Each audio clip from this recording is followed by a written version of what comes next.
Dernier appel pour les entrepreneurs alsaciens. Attention, attention, les portes du vaisseau vont bientôt se refermer. Aujourd'hui, destination le Forum Développement Durable.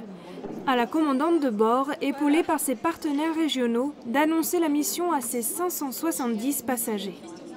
Le thème de cette journée, vous l'avez tous vu en vous inscrivant. C'est un parti pris fort, s'adapter ou disparaître. Pour ce faire, de nombreux thèmes vont être abordés. Réduire sa dépendance au CO2, repenser le pouvoir. Ici, il est question de l'équilibre vie privée, vie professionnelle. Et tous se concertent pour trouver des solutions ensemble. Et qu'en remettant l'humain au cœur de nos activités professionnelles, c'est un gage de durabilité. Beaucoup d'idées d'exprimer, la diversité des personnes qui étaient autour des tables fait qu'il y a beaucoup de matière.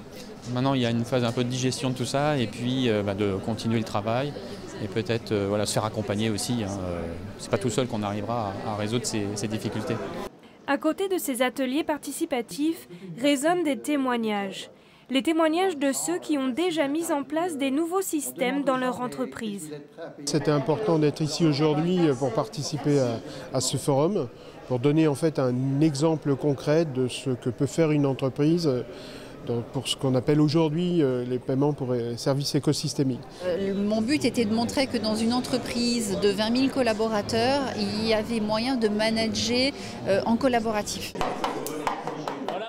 L'une des surprises de cette expédition, le speed dating. Pas entre célibataires, entendons-nous, mais entre chefs d'entreprise et dirigeants d'associations locales. Objectif, créer des partenariats. C'est des tours qui durent 8 minutes, et pourtant à chaque fois qu'on sonne le tambourin, les gens ont du mal à bouger tellement ils sont ancrés dans la discussion. C'est volontaire, c'est un format relativement court pour qu'on s'installe dans une dynamique, que quelque part ça soit frustrant pour les gens, pour qu'ils aient envie de se recontacter après. Autre nouvelle possibilité d'entretien, cette fois sous la forme de consultation. Ici, le docteur Dédé reçoit dans son cabinet pour écouter, voire soigner les douleurs des entrepreneurs. Vous l'avez constaté effectivement? Ah oui, ça se constate très vite.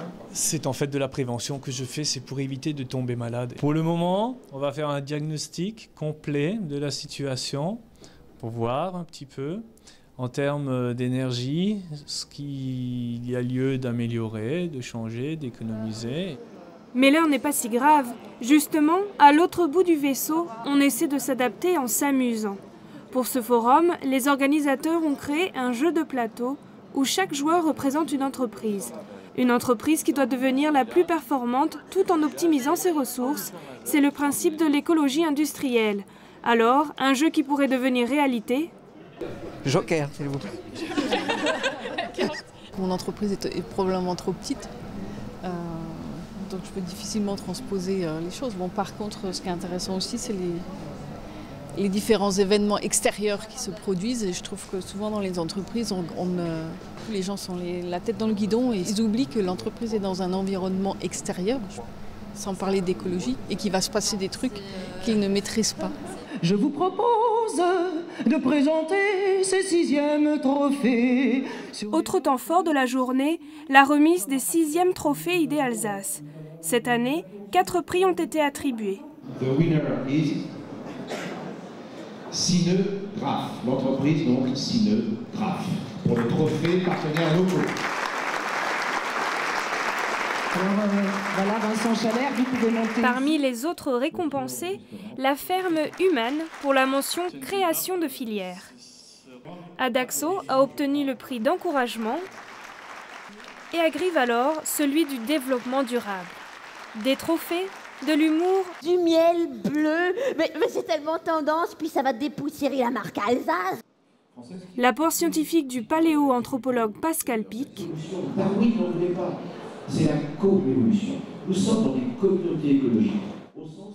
Une quinzaine d'ateliers et encore plus d'idées. De quoi rendre ce voyage vers le futur. Je dirais qu'il est ouvert. Très intéressant. Très innovant, enrichissant. Butinant. Imaginatif. Excellent.